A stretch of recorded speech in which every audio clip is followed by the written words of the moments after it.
Good afternoon, my name's Kelvin and I'm going to be presenting my team's findings on our Dublin Second Life case study. My co-group members are Adeline Tay, Michelle Oisman and Alice Pugliese. First of all, let's start off with the principles of doing business in Second Life. We believe the fundamental principle of Second Life is to actually attract people and to retain as many people as we can. And we found that the longer that consumers actually saw different advertisements in Second Life, the higher they were that they were actually going to act on it, whether it be in Second Life or whether it be in real life. Thus, as a result, there was a greater attention that was paid to advertisements in Second Life rather than real life because it was more attractive, it was more unusual, it was different, and most importantly, it was actually less intrusive. And as with any virtual environment and a real life environment, there's always a need to establish different guidelines to ensure that there's an enjoyable experience for everyone and to ensure that different users aren't actually targeted for specific wrongdoings, etc. And thus there was a setup of guidelines that govern the conduct of the virtual world. In terms of the business model of Virtual Dublin has been designed to give a photorealistic sense of the real place in Dublin, and it's designed to make you feel like you're just there, designed to make you feel like you're actually in Dublin. That's what it's about. And how it does this is it uses different emotions to give you a sense of belonging and community and different things that have been done here with regard to the Irish theme.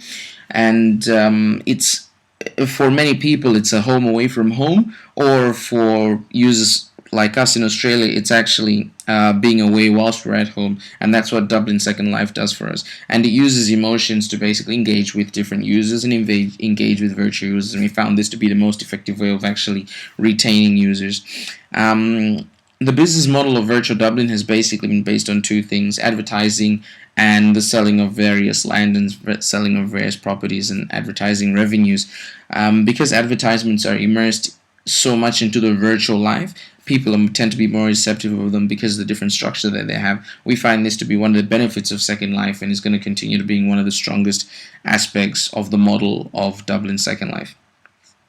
The green dots phenomenon we find is an extremely important aspect because it can be used as an analytical tool for enhancing a Dublin Second Life, or simply to be what I call the Roy Morgan of Second Life, which is Dublin Second Life can use this information to create more events to cater to users' requirements, or they can simply use this to identify different hotspots or simply get user feedback or usage on the actual Dublin Second Life part of the site.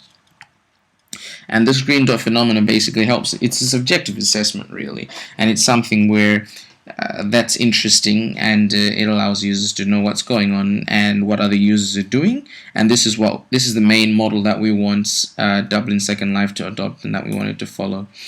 Does Dublin Second Life have a sustainable model? We believe so, yet we also believe that there's also room for improvement. It's a virtual entertainment park, and by being a virtual entertainment park, it acts as appealing and acts to the positive emotions of different users in the real life and in Dublin Second Life. We've identified a few sources of competitive advantage, which include the affordable pricing in terms of the different aspects of Dublin. We've also looked at the flexibility of pricing in terms of leasing shops or buying shops, leasing land, obtaining different regions. And what this adds is an element of authenticity. For example, the St. Patrick's Day, as one of the events that was held in Dublin originally in Second Life in 2008. What this does is this adds an element of realism to the Second Life, and it's a value adding proposition to Dublin Second Life. Does Dublin have a solid sustainable business? Well, as we said in the previous slide, it does. We've identified a few major sources of income, which include the renting that we've spoken about of the different homes, shops, and the offices.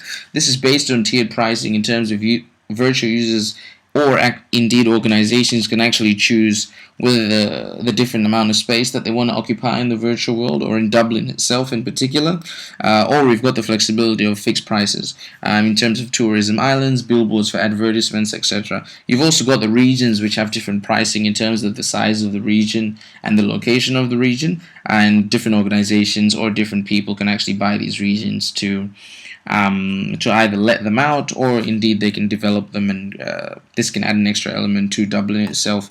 The different ownership rights, we think this is really important because it allows rather than having Second Life virtual integration and transactions between Second Life and the users. This is actually going to be user-to-user transactions. So you can sell, you can rent directly to residents. So these are intra-market transactions in Second Life. This is something that also happens in the real world, and we think this is really positive.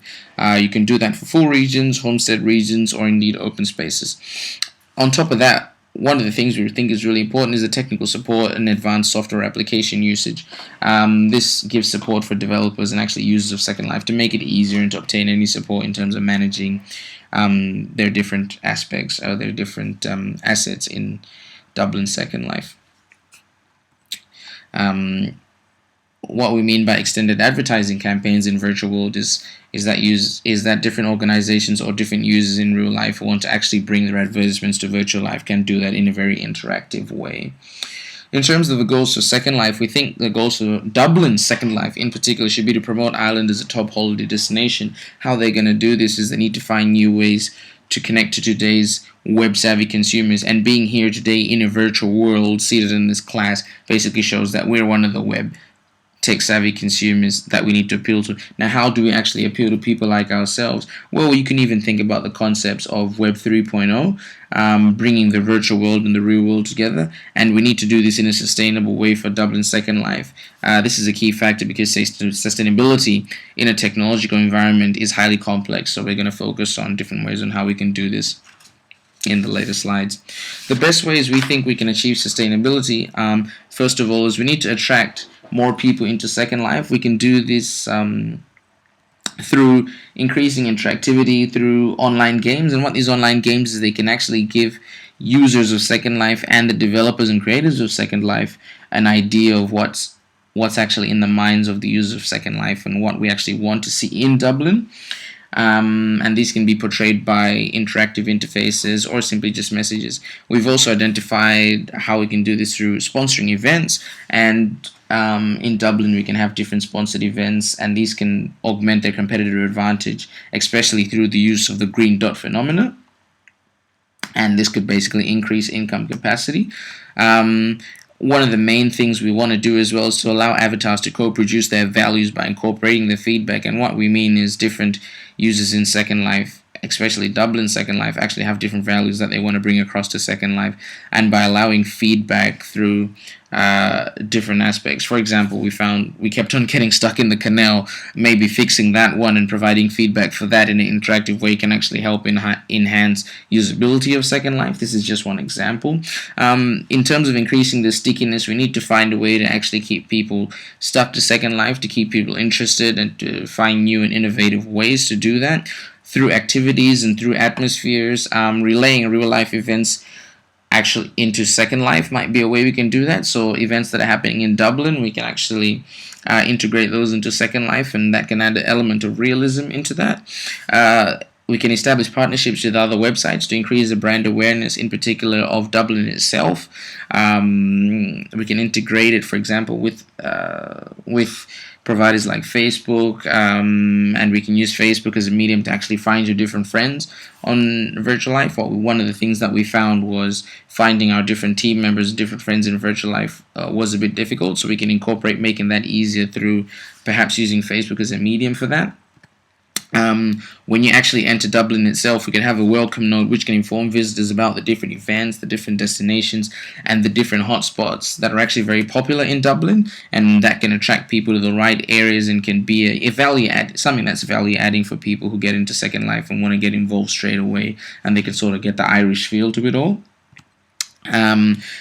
All this basically gives our virtual life users a better understanding and allows us to focus on a specific target market in order to segment different areas of Dublin to different sort of users, whether it be the older generation or whether it be a younger, more tech-savvy generation. We can also use offline promotions directed at the target markets who are actually going to be entering Second Life. All this has to add more innovation and to be attractive and sustainable. How we can do this in a technological world is through customer feedback is the main medium that we think that we can use, and to incorporate real life events into virtual life. On a continuum medium, we've identified 3 potential new sources of income that Dublin can use. We've identified what we call holding expos to showcase developers' talents. So as one of the events that we can have in Dublin Second Life is we can rent out specific kiosks or specific bases that different developers can showcase and even act as testing the market to test different products in virtual life that they're intending to bring out in the real life scenario to actually test the interest of a particular user base, and they can pay for this on different expos that are run on different dates. This can then be used to convert online revenue into offline revenue. We also want to support the mixed mode buying behavior, which I spoke about before, which is advertising on an online medium throughout different expos and bringing those dollars from an online advertising stream to an offline, thus making Dublin Second Life more attractive to people in terms of an advertising medium, which I think and our group feels is going to be a continued source of income for Dublin Second Life. The other issue that we identified was to become a Roy Morgan of virtual life. What Dublin can do is we can actually sell the different research that we get through using our green dot phenomena, through using our user-generated info. And how we can do this is we need to allow consent from our users to actually publish this information about them, obviously not publishing personal information. And what this can do is Dublin can then act as an information source and a testing ground for different products and different sort of behaviors that are occurring on virtual life that we can then translate into the real life. What we also want to do is make sure that this is a two-way phenomena in terms of whilst bringing things from virtual life to real life, we also want to bring things from real life to virtual life and vice versa. In terms of our case study, our group particularly enjoyed this one, and we hope that you've enjoyed our presentation, and we hope that some of the things that we've shown you today can convince you in terms of the sustainability of our projects and how we feel virtual life, in particular how we can continue to promote Dublin Virtual Life and make it better for our users. Thank you for listening to our presentation.